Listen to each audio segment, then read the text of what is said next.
everyone, welcome to today's video. The sculpture I'm working on today is pretty special to me, as it represents both where I'm from and where I currently live.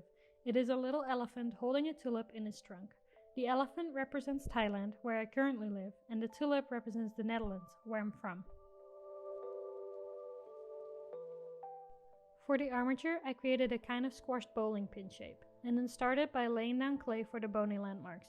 When sculpting, it is always good to have a lot of reference images from different angles, so you can really understand the anatomy of what you're sculpting.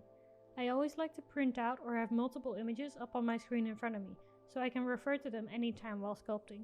For this particular sculpture, I also had this picture that I used as a reference for his pose.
As you can see, the clay for his trunk and ears is a different color, and this is because I used Cosclay for the trunk and ears, and SuperSculpey for his body. His body is fairly solid and doesn't need to be flexible, and so SuperSculpey works great. But the trunk and ears are fairly thin and potentially prone to breaking, and since Cosclay is flexible after baking, it is great for stuff like this.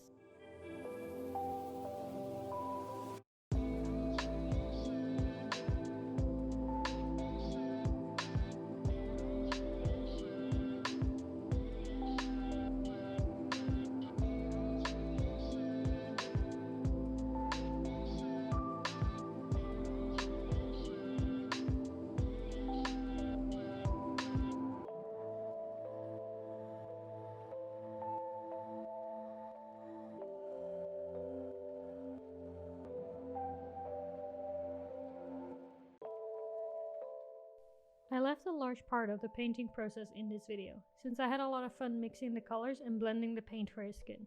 I like to use Vallejo model colors for my sculptures because the paints are very pigmented and thin. This makes it great for sculptures as the paint will dry smooth and you won't get brushstrokes, while also still getting great coverage. However, these paints can be pricey and I don't have every color, so I like to mix colors myself. If I know I'm going to be covering a larger surface or I might need to make touch-ups later, I will mix up a larger amount in these little containers. I can close the lid and not worry about the paint drying out. Plus, I often end up reusing these colors for other projects as well. This way the paint never gets wasted. I will also swatch the color I mixed, so I know what it will look like once it's dry, because acrylic paint often dries slightly darker.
To make the skin look more realistic, I mix the base skin color with pink colors and add this to the areas where the skin would be thinner and slightly more translucent, like around his eyes, knees, belly, and spine.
Lastly, I use pastel powders to add more shading to the skin and give it more dimension.